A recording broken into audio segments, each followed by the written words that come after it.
नमस्कार। जी चिल्स के इस नीड एंड एसेंशियल अंक में आप सभी का स्वागत है। अब सैटेलाइट और आर्टिफिशियल इंटेलिजेंस की मदद से बीएसएनएल चटाएगा जियो और एयरटेल को धूल। टाटा की क्रांतिकारी टेक्नोलॉजी के सामने टिक नहीं पाएंगे जियो और एयरटेल के टावर। जियो से खुलेआम टकराने के लिए मैदान में कूदा बीएसएनएल, फ्री में बांटने लगा सिम। चंद्रयान 3 के लिए जियो और एयरटेल ने दिया था इसरो को धोखा, तो बीएसएनएल ने की थी इतिहास बनाने में मदद। जियो का फ्री सिम बांटने वाला तरकीब अपनाकर बीएसएनएल एक बार फिर से बनेगा टेलीकॉम किंग।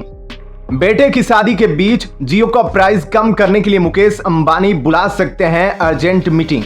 लाखों लोगों की जियो सिम छोड़ने की खबर। बीएसएनएल को मिला टाटा के इंफ्रास्ट्रक्चर और साइबर सिक्योरिटी का साथ। अब असंभव को संभव कर देगा बीएसएनएल। कितने लाख लोगों ने छोड़ दिए जियो और एयरटेल, ग्राहकों की संख्या जानकर उड़ जाएंगे होश। अब प्राइवेट कंपनियों को समझ आएगी भारतीय जनता की ताकत। इन सभी हेडलाइंस के अलावा वीडियो में जानेंगे और भी बहुत कुछ, लेकिन आगे बढ़ने से पहले आप सभी के लाइक और कमेंट के लिए दिल से शुक्रिया।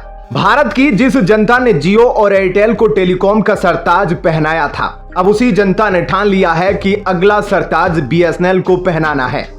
यह सोचने वाली बात है, जब चंद्रमा पर बीएसएनएल नेटवर्क काम कर सकता है तो नीचे क्यों नहीं? आखिर कौन है जो बीएसएनएल को किंग बनने से रोक रहा है? आज फिर से पर्दाफाश करने जा रहे हैं। बीएसएनएल के पास वे पोटेंशियल मौजूद है जिससे वे न केवल शहरों में बल्कि गांव, देहात और गली मोहल्लों में भी 5G इंटरनेट सुपरफास्ट स्पीड दे सकता है। जब जियो और एयरटेल का नेटवर्क चंद्रमा पर नहीं पहुंचता, इसरो और देश के काम नहीं आता, देश का नाम ऊंचा करने में हमेशा बीएसएनएल आगे रहता है, जबकि जनता का जेब काटने में प्राइवेट कंपनी सबसे आगे रहती है। तो फिर हम बीएसएनएल की तरफ आगे क्यों ना बढ़े? अब जनता को एहसास हो गया है कि बीएसएनएल ही आखिरी उम्मीद है। इसी कारण सोशल मीडिया पर जियो और एयरटेल को छोड़ने को लेकर कई मैसेज वायरल हो रहे हैं।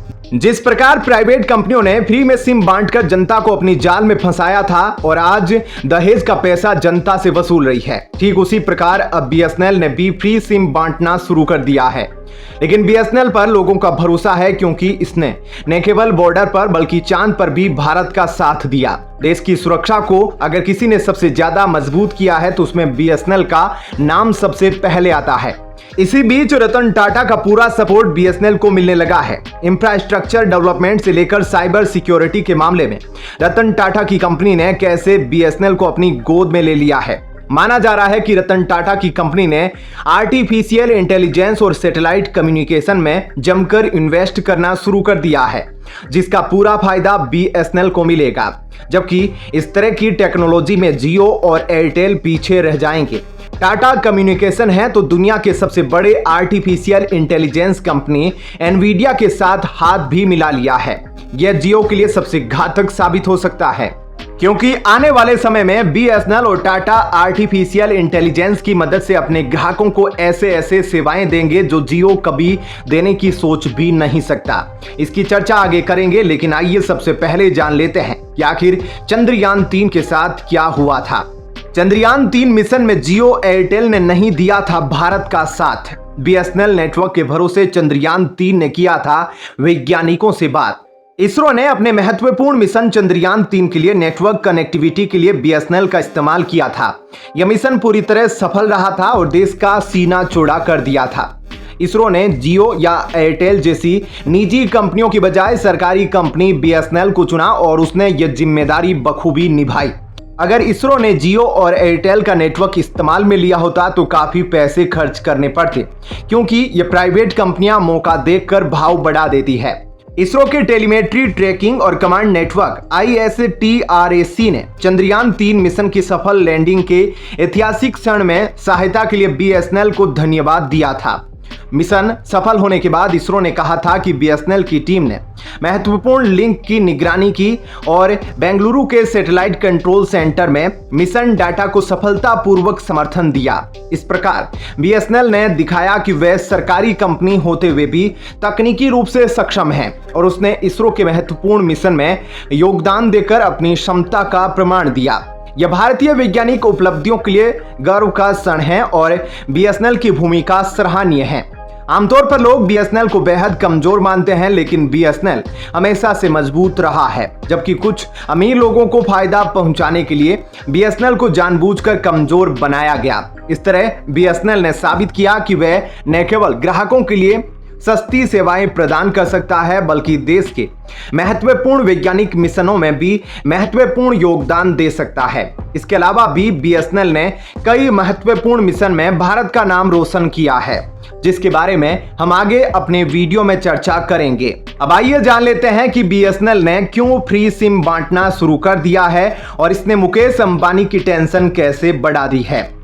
अगले महीने बीएसएनएल की 4G सर्विस देश भर में शुरू होने जा रही है। शुरुआत में ग्राहकों को मुफ्त में 4G सिम कार्ड मिलेंगे और मौजूदा ग्राहकों के सिम कार्ड को भी फ्री में 4G में अपग्रेड किया जाएगा। यह एक खबर है जो प्राइवेट कंपनियों की नींद उड़ा रखी है। प्राइवेट कंपनियों को समझ आ रहा है कि बीएसएनएल ने सबसे पहले अपने नेटवर्क को सही करने के लिए टावर लगाना शुरू कर दिया और अब फ्री में सिम बांटना शुरू कर दिया। इसके अलावा बीएसएनएल को सरकार और टाटा ग्रुप का समर्थन भी है। इसके साथ ही पब्लिक भी जमकर दूसरे सिम को छोड़कर बीएसएनएल की तरफ पोर्ट कर रही है, जिसके कारण बीएसएनएल का कॉन्फिडेंस हाई हो गया है और सरकार को भी यकीन हो गया है कि एक बार फिर बीएसएनएल को प्रॉफिटेबल बनाया जा सकता है। तमिलनाडु के तिरुवल्लुर जिले में 4G लॉन्च हो चुकी है और जल्द ही चेन्नई में भी रोल आउट होगा। बीएसएनएल 4G से बेहतर कनेक्टिविटी और नेटवर्क का दावा किया गया है। बीएसएनएल के अच्छे दिन आ गए हैं। सिम की बिक्री में 3 गुना इजाफा हुआ है और लाखों यूजर्स ने अपने नंबर पोर्ट कराए हैं। सोशल मीडिया पर बीएसएनएल का ट्रेंडिंग जारी है और लोग निजी कंपनियों के महंगे प्लान्स के खिलाफ आवाज उठा रहे हैं। रिपोर्ट्स के मुताबिक बिहार झारखंड सर्किल के धनबाद में हर रोज 500 बीएसएनएल सिम बिक रहे हैं, जबकि पिछले महीने यह आंकड़ा 150 था। राजस्थान में एक महीने में 1,61,083 लोग बीएसएनएल से जुड़े हैं। इसी अवधि में एयरटेल को 68,412 और जियो को 6,01,508 ग्राहकों ने अलविदा कहा है। इसी कारण जियो और एयरटेल काफी परेशान हैं। आगे बढ़ने से पहले चैनल को सब्सक्राइब करें, जागरूक रहे और सुरक्षित रहे। दोस्तों, आप सभी को पता होगा कि टाटा ग्रुप ने 2019 में अपने कंज्यूमर मोबाइल बिजनेस को भारतीय एयरटेल को बेच दिया था, लेकिन अब टाटा ग्रुप की उम्मीद बीएसएनएल से दोबारा बढ़ने लगी है। टाटा ग्रुप, जिसने टाटा डोकोमो टाई अप से बाहर निकलने के बाद कंज्यूमर टेलीकॉम छोड़ दिया था, अब एक नया कदम उठा रहा है। यह कदम बीएसएनएल के लिए फायदेमंद तो है, वहीं जियो और एयरटेल के लिए सिरदर्द साबित हो सकता है। इस बार टाटा टेलीकॉम इंफ्रास्ट्रक्चर और नेटवर्क बढ़ाने में भी बीएसएनएल का साथ दे रहा है, लेकिन टेलीकॉम रिलेटेड उपकरण और सॉफ्टवेयर में भी धमाका कर रहा है, जिससे बीएसएनएल को जबरदस्त फायदा मिलेगा। इससे पहले टाटा कंपनी ने एनटीटी डोकोमो के साथ अपने विवाद को सुलझाया और ज्वाइंट वेंचर पार्टनर का हिस्सा वापस खरीदा। आप सभी को याद होगा, टाटा और डोकोमो के बीच का विवाद ने मीडिया में काफी सुर्खियां बटोरी थी। बढ़ते विवाद के कारण टाटा ग्रुप टेलीकॉम में प्रमुख खिलाड़ी नहीं बचा था। टेलीकॉम इंडस्ट्री के मामले में टाटा ग्रुप 5वें या 6ठे स्थान पर पहुंच गया था। कंपनी का फाइनेंशियल भी बेहद कमजोर हो गया था। उनके पास सही नेटवर्क भी नहीं था। उस वक्त टाटा सिर्फ 2G में ही ऑपरेट किया करता था। कंपनी के पास तकरीबन 38,000 करोड़ रुपए का कर्ज था और हर साल बड़ी मात्रा में पैसे बर्बाद हो रहे थे। इसके साथ ही उसे स्पेक्ट्रम कर्ज और डोकोमो के लिए भुगतान भी करने होते थे। दोस्तों, इस वीडियो में फिलहाल इतना ही। इसी तरह की डेली वीडियो कंटिन्यू रखने के लिए हमें आपके समर्थन की जरूरत है।